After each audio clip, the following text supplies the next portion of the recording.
بسم اللہ الرحمن الرحیم نحمدہ ونصلی علی رسول الکریم۔ حضور اکرم صلی اللہ علیہ وسلم اور آپ کے صحابہ کے حالات اور واقعات آپ کو صحابہ کے واقعات کے عنوان سے سنائے جاتے ہیں، اور ہم صرف صحابہ کے واقعات نہیں سناتے آپ کو، بلکہ ان واقعات میں جو باتیں ایسی ہوتی ہیں جو آپ کو سمجھانی ہوتی ہیں اور جو آپ کے دل و دماغ میں بٹھانی ہوتی ہیں، ان باتوں پر ہم بہت زور دیتے ہیں تاکہ آپ کے اندر ابھی سے کم عمری سے ہی اچھی باتیں پیدا ہو جائیں اور بری اور گندی باتوں سے آپ اپنے آپ کو بچائیں۔ اس لیے ہم تعلیم میں ہی بار بار متوجہ کرتے رہتے ہیں کہ بیٹا سیدھے بیٹھو، توجہ سے سنو۔ ہم تعلیم کے دوران بھی آپ کو متوجہ کرتے رہتے ہیں اور آپ سے پھر کہتے ہیں کہ پوری توجہ اور دھیان سے سنو تاکہ آپ کے دل و دماغ میں باتیں بیٹھ جائیں۔ تو آپ صلی اللہ علیہ وسلم کے ایک صحابی ہیں جن کا نام ہے حضرت ابو ذر غفاری رضی اللہ عنہ۔ آج ان کے اسلام لانے کا واقعہ ہم آپ کے سامنے بیان کریں گے۔ حضور اکرم صلی اللہ علیہ وسلم جب دنیا میں تشریف لائے ہیں تو آپ کی آمد سے پہلے دنیا میں کفر و شرک، بتوں کی عبادت عام تھی۔ اللہ کی عبادت لوگ نہیں کیا کرتے تھے بلکہ بتوں کی عبادت کیا کرتے تھے۔ گمراہی، کفر، شرک یہ لوگوں میں عام تھی، اور اللہ تعالیٰ بھی حضور اکرم صلی اللہ علیہ وسلم کو اور دیگر انبیاء علیہ السلام کو اس لیے بھیجتے ہیں کہ جا کر لوگوں کو اللہ کی عبادت سکھائیں کہ عبادت ہو اللہ تعالیٰ کی کرنی چاہیے، دعائیں اللہ تعالیٰ سے مانگنی چاہیے، مدد اللہ تعالیٰ سے مانگنی چاہیے، بیماری پریشانی کو دور کرنے کے لیے اللہ تعالیٰ سے دعا کرنی چاہیے۔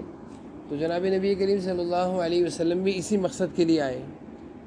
تو جس وقت آپ دنیا میں تشریف لائے اس وقت بھی دنیا میں کفر و شرک پھیلا ہوا تھا۔ بتوں کی عبادت کرنے کو وہ عبادت سمجھتے تھے، اللہ کی عبادت کو وہ غلط سمجھا کرتے تھے۔ بتوں کے آگے وہ جھکنا پسند کرتے تھے، اللہ کے آگے جھکنا ان کو پسند نہیں تھا۔ اپنی مرادیں اور حاجتیں بتوں سے مانگا کرتے تھے۔ بت پرستی یعنی مٹی اور پتھر کے بنے ہوئے بت ہوتے ہیں، ان سے اپنی حاجتیں اور مرادیں مانگا کرتے تھے، اللہ تعالیٰ سے نہیں مانگا کرتے۔ تو یہ کفر و شرک پھیلا ہوا تھا، لیکن کچھ لوگ اس زمانے میں بھی ایسے تھے جن کو یہ چیزیں پسند نہیں تھیں، یعنی بتوں کے آگے جھکنا، اللہ کو چھوڑنا، بتوں سے مانگنا، اللہ سے نہ مانگنا۔ اس زمانے میں کچھ لوگ ایسے تھے جن کو یہ چیز پسند نہیں تھی، اچھی نہیں لگتی تھی، اور وہ انتظار میں تھے کہ کوئی اللہ کے نبی آئیں اور وہ ہمیں صحیح دینی تعلیم دیں تو ہم ان کی بات سنیں۔ انہی لوگوں میں سے ایک حضرت ابو ذر غفاری بھی ہیں۔ ابو ذر غفاری ان کے قبیلے کا نام ہے، ابو ذر ان کی کنیت ہے۔ ان کی طبیعت بھی بتوں کی عبادت میں نہیں چلا کرتی تھی، یعنی غلط کاموں میں اور برے کاموں میں اور گندے کاموں میں کچھ لوگوں کی طبیعت تو بہت چلتی ہے، بہت دل لگتا ہے۔ کچھ بچوں کی طبیعتیں جیسے ہوتی ہیں نا، مزاج ہوتا ہے، عادتیں ہوتی ہیں غلط چیزوں میں لگنے کی، غلط کاموں کے کرنے کی، لڑنے جھگڑنے کی، گندے دوست بنانے کی،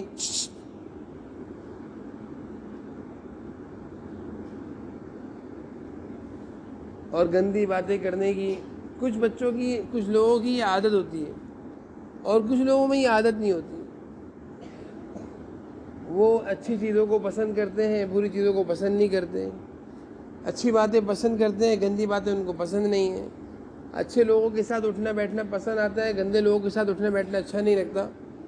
اچھے دوست بنا لیتے ہیں، گندے دوست نہیں بناتے۔ کچھ بچوں کی عادت ہوتی ہے۔ یقیناً آپ میں سے بھی کوئی نہ کوئی ایسا بچہ تو ہوگا جس کی عادت خاموشی کی ہوگی، جس کی عادت گھر میں رہنے کی ہوگی، جس کی عادت نماز پڑھنے کی ہوگی، اور کچھ بچے ایسے ہوں گے جن کی عادت گھر سے باہر گھومنے پھرنے کی ہوگی، دوستوں میں گھومنے پھرنے کی ہوگی، مسجد جانے سے بھاگنے کی طبیعت ہوگی، نمازوں میں دل نہیں لگتا ہوگا، مدرسے آنے کو دل نہیں چاہتا ہوگا۔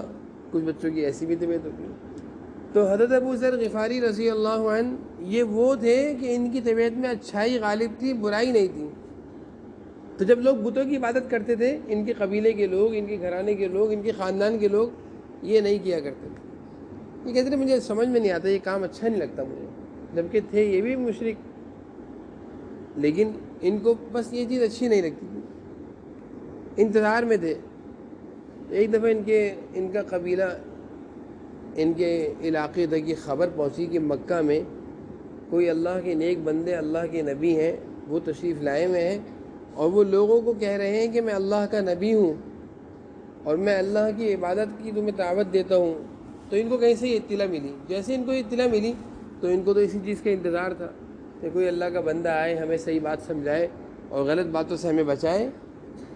تو انہوں نے فوراً اپنے بھائی کو، ان کے بھائی کا نام تھا انیس، انہوں نے اپنے بھائی کو بھیجا اور بھائی کو کہا کہ بھائی جاؤ مکہ اور معلوم کرو کون اللہ کے نبی آئے ہیں اور ان کی کیا باتیں ہیں، اور وہ لوگوں کو کس بات کی دعوت دے رہے ہیں، کون سی باتیں سکھا رہے ہیں اور کون سی باتوں سے روک رہے ہیں. تو ان کے بھائی مکہ روانہ ہو گئے اور ان کے بھائی جا کر حضور اکرم صلی اللہ علیہ وسلم سے ملے اور آپ کی مجلس میں، آپ کی صحبت میں بیٹھے، آپ کی باتیں سنی، بہت خوش ہوئے، بہت متاثر ہوئے اور 2 4 5 دن مکہ میں رہ کر واپس آ گئے. ابو ذر غفاری جیسے ان کے بھائی پہنچے تو یہ اپنے بھائی کے پاس آئے اور کہنے لگے بھائی آپ وہاں گئے تھے، آپ نے کیا پایا، کیا دیکھا، کیا سنا؟ تو ان کے بھائی نے بتایا کہ اے میرے بڑے بھائی ابو ذر، میں مکہ پہنچا اور براہ راست میں ان سے ملاقات کری جو یہ کہتے ہیں میں اللہ کا نبی ہوں، یعنی حضور اکرم صلی اللہ علیہ وسلم سے ملا ہوں، اور میں نے ان کی باتیں بھی سنی، بڑی اچھی اچھی، بڑی پیاری پیاری باتیں کرتے ہیں اور نرمی سے باتیں کرتے ہیں، اچھے انداز میں گفتگو کرتے ہیں اور اچھی باتیں سکھاتے ہیں، بری باتوں سے روکتے ہیں، اور ان کی باتوں میں بڑا اثر ہے.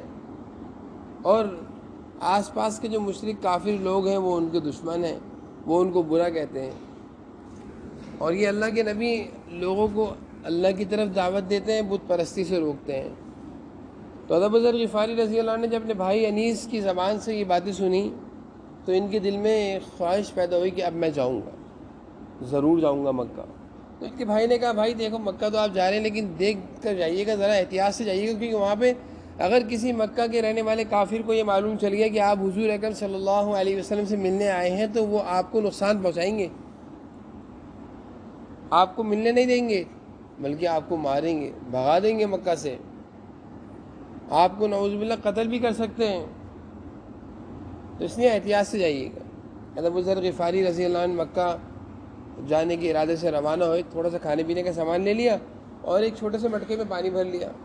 پیدل سفر ہوا کرتا تھا نا، پیدل سفر تھا. تو حضور اکرم صلی اللہ علیہ وسلم کی ملاقات کے ارادے سے، آپ کی زیارت اور ملاقات کے ارادے سے یہ اپنے قبیلے سے روانہ ہوئے، پیدل سفر کرتے کرتے. راستے میں اس زمانے میں نہ ہوٹل تھے، اس زمانے میں راستوں میں ہوٹل نہیں ہوا کرتی، نہ بسیں اور گاڑیاں تھیں، سائیکل بھی نہیں ہوا کرتی تھی، لوگ پیدل سفر کیا کرتے تھے. تو انہوں نے اپنے کھانے پینے کے لیے تھوڑی بہت چیزیں لے لیں اور ایک چھوٹا سا مٹکا سرائی اس میں پانی بھر لیا اور اپنے ساتھ لے چلے. اب جب یہ مکہ سے قریب پہنچ گئے، چلتے چلتے مکہ کے قریب پہنچے تو یہ رک گئے ایک جگہ، اور یہ اس بات کا انتظار کر رہے تھے کہ کوئی مناسب موقع ملے، میں خاموشی سے مکہ میں داخل ہو جاؤں.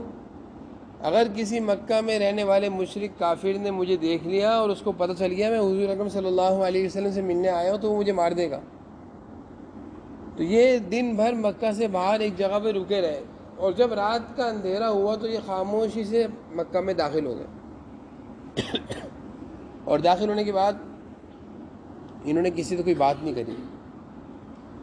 بہت سارے مشرک کافر بیت اللہ شریف میں بیٹھے رہتے تھے، انہوں نے کسی کو نہیں بتایا کہ میں کون ہوں، کہاں سے آیا ہوں.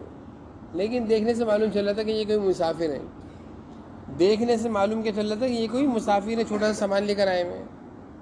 تو یہ بیت اللہ کے اطراف میں ہی وہیں بیٹھ گئے، بیٹھے رہے. بہت رات ہو گئی تو حضرت علی رضی اللہ عنہ وہاں سے گزرے، دیکھا ایک مسافر ہے بیٹھا ہوا ہے بیچارہ. تو حضرت علی نے ان کے پاس آئے، کہا کہ بھائی تم یہاں کیوں بیٹھے؟ کہنے لگے میں مسافر ہوں. حضرت علی نے کہا چلو میرے ساتھ میرے گھر چلو. حضرت علی کو نہیں پتہ یہ کون ہے، نہ ان کو پتہ حضرت علی کون ہے. حضرت علی ان کو خاموشی سے گھر لے گئے، ان کو اپنے گھر لے جا کر کھانا کھلایا. مسافر ہیں نا، دور دراز سے آئے ہیں، ان کی خدمت کری، ان کو کھانا کھلایا اور ان کو اچھے طریقے سے اپنے گھر میں سلایا، کھانے پینے کا بھی انتظام کیا اور مسافر کے لیے رات کے سونے کا بھی انتظام کیا، اور ان سے یہ نہیں پوچھا تم کون ہو، کہاں سے آئے ہو، کیوں آئے ہو، کچھ بھی نہیں پوچھا، بس مسافر ہے، اللہ کے گھر بیت اللہ شریف میں آئے ہوئے، یقیناً اچھی نیت سے آئے ہیں، بیت اللہ شریف میں لوگ آتے تھے اچھی نیت سے آئے ہوں گے۔ حضرت علی نے ان کی اکرام کیے، جب صبح ہوئی تو یہ واپس حضرت علی کے گھر سے آ گئے بیت اللہ شریف میں، کیونکہ لوگ بیت اللہ شریف میں اس زمانے میں بھی آیا کرتے تھے۔ پورا دن یہ بیت اللہ شریف میں بیٹھے رہے اور دیکھتے رہے، حضرت ابو ذر غفاری خاموشی سے بیٹھے بیٹھے یہ دیکھتے رہے کہ میں دیکھوں کہیں سے مجھے نظر آ جائے کہ وہ اللہ کے نبی کون ہے، کوئی مجھے ان کی جانے کی اطلاع دے دے۔ پوچھتے ہوئے ڈر رہے تھے کس سے پوچھوں۔ دوسرا دن ہوا، پورا دن بیٹھے رہے، جب رات ہوئی تو حضرت علی نے پھر دیکھا کہ ایک مسافر بیٹھے ہوئے، اور یہ وہی مسافر ہے جو کل بیٹھے ہوئے تھے۔ پھر حضرت علی نے ان سے کہا کہ آپ میرے ساتھ چلیے، میرے گھر چلیے۔ ان کو اپنے گھر لے گئے، کھانا کھلایا، اچھی طرح خوب کھانا کھلایا، اور پھر کہا آپ آرام کریں۔ ان کو پھر سلایا، رات کو یہ سوئے، صبح اٹھ کر پھر یہ بیت اللہ شریف میں آ کے بیٹھ گئے۔ اب دیکھو حضرت علی کا عمل دیکھو کہ حضرت علی ایک مہمان کا اکرام کر رہے ہیں، اسی کو تو کہتے ہیں مہمان کا اکرام، کہ ایک مسافر بھی ہے، مہمان بھی ہے، دور دراز سے آیا ہوا ہے، نہ اس کے پاس کھانے کا انتظام ہے نہ ہی ان کے پاس رہنے کا انتظام ہے۔ حضرت علی ان کے کھانے کا بھی انتظام کر رہے ہیں، ان کے رہنے کا بھی انتظام کر رہے ہیں۔ ہمارے اندر بھی یہی جذبہ ہونا چاہیے، اپنے اندر بھی یہ خوبیاں پیدا کریں کہ کسی پریشان حال کو دیکھ کر پریشان ہو جانا، کسی بھوکے کو دیکھ کر پریشان ہو جانا، کسی مسافر کو دیکھ کر پریشان ہو جانا اور اس کی ضرورت پوری کرنے کی کوشش کرنا۔ سی بیٹھو بھائی، سی بیٹھو، جلدی سے تیاری شکل میں سی بیٹھو، بیٹھ جلدی جلدی، سی بیٹھو، سی بیٹھو، ایسے ہاتھ ایسے رکھو۔ تو کسی پریشان حال کو پریشان دیکھ کر ایک دم پریشان خود بھی ہو جانا، یہ نہیں کہ کوئی آدمی پریشان ہے اور ہم کھانے کھا رہے ہیں، برگر کھا رہے ہیں، ہماری کولڈ ڈرنک اور پیزے چل رہے ہیں، اور اگلا آدمی بیچارہ بھوکا بیٹھا ہوا ہے، ہمیں کوئی فکر ہی نہیں ہے۔ کسی تکلیف دہ کو دیکھ کر تکلیف میں آ جانا، جیسے آپ کے گھر میں کوئی بیمار، اللہ نہ کرے کوئی بیمار ہے، دادا ہیں، نانا ہیں، یا ابا اماں کی طبیعت ٹھیک نہیں ہے، بابا آپ کے بیمار ہیں، مما آپ کی بیمار ہیں، اب آپ کو کیا، بیمار ہے تو ہیں، ہمیں کیا ہے، نہیں، کسی بیمار کو دیکھ کر پریشان ہو جانا کہ آپ کی طبیعت کو کیا ہو گیا، آپ کے سر میں درد ہے، میں آپ کا سر دبا دوں، نہیں، دیکھ بھی رہے گھر میں بیمار ہیں اور ہم کھیل میں لگے ہوئے ہیں، شور کر رہے ہیں، باتیں کر رہے ہیں، بھاگ رہے ہیں، تنگ کر رہے ہیں گھر میں، اور مما کہہ بھی نہیں بیٹا میرے سر میں درد ہے مت تنگ کرو، لیکن ان کو تکلیف کا احساس بھی نہیں ہو رہا کسی کی۔ یہ بات آپ کو سمجھ میں آ رہی ہیں؟ یہ آپ سے متعلق باتیں ہیں، یہ کس سے متعلق باتیں ہیں؟ یہ آپ سے متعلق ہیں۔ آپ کو اپنے مزے، اپنا شور، اپنا کھانا، اپنی کرکٹ، اپنا بیٹ بال ضرور کھیلنا ہے، گھر میں بھاگا دوڑی شور شرابہ ضرور کرنا ہے، گھر والوں کی طبیعت خراب ہو آپ کو کسی کی فکر ہی نہیں ہے، آپ کو کسی کی کوئی فکر ہی نہیں ہے کہ آج ابو کی طبیعت ٹھیک نہیں ہے، آج دادا کی طبیعت ٹھیک نہیں ہے، آپ شور کر رہے ہیں، کیونکہ آپ کے اندر یہ احساس نہیں ہے نا کہ کسی کی تکلیف کو دیکھ کر احساس کرنا کہ بھئی بیمار ہے۔ حضرت علی دیکھ رہے ہیں کہ ایک مسافر ہے اور دور دراز سے آئے ہوئے ہیں، کھانے پینے کا بھی انتظام نہیں ہے، فوراً ان کے لیے کھانے پینے کا انتظام کیا، ان کو اپنے گھر پہ جا کے سلایا۔ تیسرے دن بھی وہ بیٹھے رہے، حضرت علی پھر آئے، تیسرے دن دیکھا پھر وہ بیٹھے ہوئے اور اپنے ساتھ گھر لے گئے، اور آج حضرت علی ان سے پوچھ رہے ہیں کہ اے بھائی آج تیسرا دن ہے، میں آپ کو 3 دن سے مسلسل دیکھ رہا ہوں، آپ 3 دن ہو گئے یہاں پہ بیٹھے رہتے سارا دن، میں اپنے ساتھ گھر بھی لے جاتا ہوں، لیکن میں پوچھتا نہیں ہوں آپ سے، لیکن میں نے کہا کہ آج پوچھ لوں آپ کوئی پریشان حال ہے، آپ کو کس سے ملنا ہے، آپ کو کس کے پاس جانا ہے، آپ کو کسی چیز کی ضرورت ہے، آپ کو کسی چیز کی ضرورت ہے تو آپ مجھے بتائیں۔ ہمارے سے کھڑا کرائیں اسے، نہیں ہاں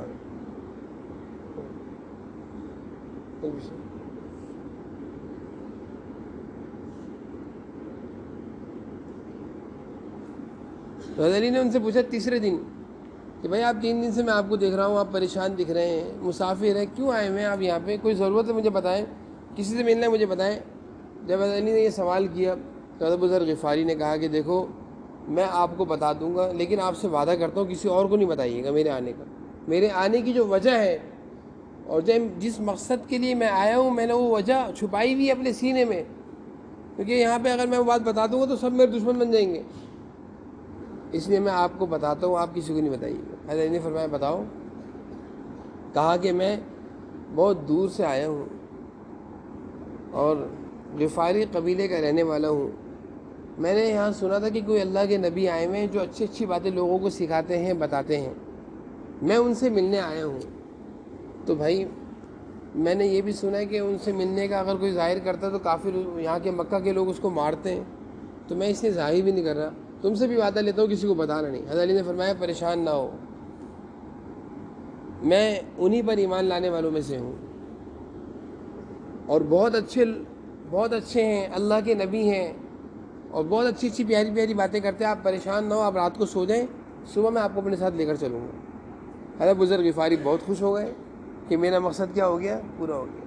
میں نے ایک اچھے انسان سے پوچھ لیا، اور اچھے انسان بھی وہ کہ حضرت علی جیسے انسان، حضرت علی سے پوچھا کہ وہ مجھے پہنچا دیں گے، کسی ایسے سے نہیں پوچھا جو میرے دشمن بن جاتا۔ تو صبح جب ہوئی تو حضرت علی نے ان سے کہا، سیدھے بیٹھو، حضرت علی نے ان سے کہا کہ بھائی دیکھو صبح جب ہوگی میں گھر سے نکلوں گا، میرے پیچھے پیچھے آپ چلیے گا، میرے ساتھ نہیں چلیے گا، میرے پیچھے پیچھے چلیے گا، اور اگر کوئی آدمی مجھے آتا ہوا نظر آئے گا تو میں راستے میں رک جاؤں گا، آپ آگے نکل جائیے گا، تاکہ کسی کو محسوس نہ ہو کہ آپ میرے ساتھ جا رہے ہیں، کیونکہ میرے بارے میں سب کو معلوم ہے کہ میں ان پر ایمان لا چکا ہوں۔ تو مکہ کے لوگ میرے ساتھ چلنے والوں کو بھی میرے ساتھ چلنے نہیں دیتے، پکڑ لیتے اس کو، اس لیے میں چلوں گا آگے آگے، اور جب مجھے کوئی راستے میں کوئی آدمی نظر آیا تو میں بیٹھ جاؤں گا کسی کام کے بہانے، پاؤں صحیح کرنے، چپل صحیح کرنے کے بہانے بیٹھ جاؤں گا، تم آگے نکل جانا۔ ابو ذر غفاری نے کہا ٹھیک ہے۔ حضرت علی چلتے گئے اور فرمایا کہ میں ایک گھر میں داخل ہوں گا، آپ بھی اس گھر میں داخل ہو جائیے گا میرے ساتھ۔ چلتے چلتے حضرت علی پہنچے دار ارقم، جہاں حضور اکرم صلی اللہ علیہ وسلم رہا کرتے تھے، جہاں آپ آرام فرمایا کرتے تھے، جہاں صحابہ جمع ہوا کرتے تھے۔ حضرت علی وہاں پہنچے اور اندر داخل ہو گئے۔ پیچھے ابو ذر غفاری یہ بھی پیچھے پیچھے آئے اور خاموشی سے اندر داخل ہو گئے۔ حضور اکرم صلی اللہ علیہ وسلم اندر تشریف فرما تھے۔ حضرت ابو ذر غفاری نے حضور اکرم صلی اللہ علیہ وسلم کو دیکھا تو ایک دم خوش ہو گئے، آپ سے ملے، آپ کو حضرت ابو ذر غفاری نے سلام کیا، السلام علیکہ یا رسول اللہ۔ حضور اکرم صلی اللہ علیہ وسلم کو اس طرح سلام کیا جاتا تھا۔ جناب نبی کریم صلی اللہ علیہ وسلم نے فرمایا وعلیکم السلام ورحمۃ اللہ۔ یہ حضرت ابو ذر غفاری نے آپ صلی اللہ علیہ وسلم کو سلام کیا۔ اس کے بعد حضور اکرم صلی اللہ علیہ وسلم نے فرمایا تم کہاں سے آئے ہو؟ کہا کہ میں غفاری قبیلے کا رہنے والا ہوں، میں نے آپ کے بارے میں لوگوں سے سنا تھا، اور میں چاہتا بھی تھا کہ کوئی اچھا انسان مجھے مل جائے جو مجھے اسلام اور صحیح دین کی تعلیم دے۔ حضور اکرم صلی اللہ علیہ وسلم نے ان کو کچھ باتیں بتائیں، پھر وہ اسلام میں داخل ہو گئے، کلمہ پڑھ کے کیا ہو گئے؟ اسلام میں داخل ہو گئے، مسلمان ہو گئے۔ آپ صلی اللہ علیہ وسلم نے ان سے کہا کہ دیکھو ابو ذر تم یہاں پہ رہو، لیکن کسی کو اپنے اسلام کا ظاہر مت کرنا کہ تم مسلمان ہو، مجھ پر ایمان لے آئے ہو۔ اگر تم نے یہاں پہ اس نے اسلام کا ظاہر کر دیا تو یہ جو مکہ کے رہنے والے لوگ ہیں نا، مشرک بت پرست، یہ تمہیں بہت ماریں گے، ہو سکتا ہے تمہیں جان سے مار دیں، اس لیے کسی کو نہیں بتانے مجھ سے ملنے آئے ہو تم۔ دیکھو شروع میں جب حضور اکرم صلی اللہ علیہ وسلم نے شروع میں اسلام کی دعوت دینا شروع کی تھی تو اس وقت یہ حال تھا کہ اگر کسی کو معلوم چل جاتا کہ یہ مسلمان ہے تو لوگ کافر اس کو مار دیا کرتے تھے۔ اگر کسی کے بارے میں معلوم چلتا کہ یہ حضور اکرم صلی اللہ علیہ وسلم پر ایمان لے آئے ہیں تو اس کو کیا کر دیا جاتا تھا؟ مار دیا جاتا تھا۔ ابو ذر غفاری رضی اللہ عنہ نے فرمایا کہ ٹھیک ہے اللہ کے رسول، میں ظاہر نہیں کروں گا، لیکن ایک دفعہ میں ضرور ظاہر کروں گا، جانے سے پہلے، اپنے گھر جانے سے پہلے ایک دفعہ میں مشرکین اور مکہ کے جو لوگ ہیں جو بیت اللہ میں بیٹھے ہوئے ہوتے ہیں ان کے سامنے زور سے کلمہ پڑھوں گا اور اللہ کا نام بلند کروں گا، ایک دفعہ کروں گا۔ آپ صلی اللہ علیہ وسلم نے ارشاد فرمایا ٹھیک ہے تمہاری مرضی ہے لیکن بہتر نہیں ہے۔ خیر ابو ذر غفاری حضور اکرم صلی اللہ علیہ وسلم کے پاس رہتے رہے اور دینی تعلیم سیکھتے رہے، آپ کے ساتھ رہتے رہتے کیا سیکھتے رہے؟ دینی تعلیم، نماز، قرآن، عبادت، اچھے کام اچھی باتیں حضور اکرم صلی اللہ علیہ وسلم کی صحبت میں سیکھتے رہے۔ ایک دن انہوں نے ارادہ کر لیا کہ آج میں دوپہر کو جس وقت مکہ کے بڑے بڑے سردار، مشرکین، حضور اکرم صلی اللہ علیہ وسلم کے دشمن، اسلام کے دشمن، ان کی مجلس میں جاؤں گا اور ان کے درمیان زور سے جا کر لا الہ الا اللہ محمد الرسول اللہ پڑھوں گا۔ اور یہ اس ارادے سے خاموشی سے نکل گئے، بیت اللہ شریف پہنچے اور وہاں دیکھا کہ مکہ کے بڑے بڑے سردار بیٹھے ہیں، انہوں نے جا کر زور سے پڑھا لا الہ الا اللہ محمد الرسول اللہ، اللہ کے سوا کسی کی عبادت نہیں کی جائے گی، محمد الرسول اللہ اللہ کے نبی ہیں۔ جیسے انہوں نے یہ زوردار آواز میں پڑھا تو قریب میں جتنے مشرک سردار بیٹھے ہوئے تھے سب ان پر ٹوٹ پڑے اور ان کو مارنا شروع کر دیا۔ اس زمانے میں اسلام اور کلمہ اسلام کا پڑھنا وہ تھا ظلم، یعنی ایک برا سمجھا جاتا تھا، اور لوگ کافر ان کو مارا کرتے تھے۔ تو ابو ذر غفاری نے جیسے ہی یہ کلمہ پڑھا زور سے تو ان کو مارنا شروع کر دیا، خوب مارا، بہت مارا، قریب تھا کہ یہ مر جاتے، جان چلی جاتی۔ قریب سے حضرت عباس، جناب نبی کریم صلی اللہ علیہ وسلم کی چچا حضرت عباس گزر رہے تھے، انہوں نے دیکھا کہ یہ کافر لوگ ایک بندے کو مار رہے ہیں، انہوں نے بچایا ان کو، اور سب کو کہا کہ کیوں مار رہے ہو، یہ مسافر ہے، یہ دور دراز سے آیا ہوا ہے، یہ غفاری قبیلے کا رہنے والا ہے، تم لوگ ادھر سے گزرتے ہو، اگر یہ مر گیا تو وہاں کے قبیلے کے لوگ تم لوگوں کو چھوڑیں گے نہیں، وہاں سے گزرنے نہیں دیں گے، کیونکہ مکہ کے لوگ جب شام جایا کرتے تھے تجارت کی نیت سے تو راستے میں یہ قبیلہ آتا تھا، ان کے گھر تھے، کہا کہ تم وہاں سے گزرو گے تم لوگ ماریں گے پکڑ کے، تم لوگوں کا راستہ بند ہو جائے گا، اس کو مت مارو، چھوڑ دو اس کو۔ جیسے ہی مکہ کے سرداروں نے یہ بات سنی کہ یہ غفاری قبیلے کے رہنے والے ہیں تو چھوڑ دیا۔ پھر اس کے بعد ان کو حضور اکرم صلی اللہ علیہ وسلم کے پاس لایا گیا تو ان کی حالت بہت زیادہ خراب تھی، زخمی تھے، بہت شدید زخمی تھے۔ حضور اکرم صلی اللہ علیہ وسلم نے ان کو کہا کہ ابو ذر میں نے تو تمہیں منع بھی کیا تھا کہ ایسا مت کرو، کیونکہ یہ سارے دشمنان اسلام ہیں، مسلمانوں کے دشمن ہیں، اسلام کے دشمن ہیں، ان کو برداشت نہیں ہوتا کلمہ طیبہ کا پڑھنا، تو تم نے ایسا کیوں کر دیا؟ خیر یہ بیمار تھے، پھر یہ صحیح ہو گئے، صحت مند ہو گئے، اور پھر یہ حضور اکرم صلی اللہ علیہ وسلم کی صحبت میں رہتے رہے، ایک دم نہیں گئے اپنے گھر، ابھی بھی یہ کچھ عرصہ وہاں رہے ہیں۔ پھر باقی کے واقعات جو ہیں آگے کے حالات انشاءاللہ آپ کو اگلی تعلیم میں سنائیں گے انشاءاللہ۔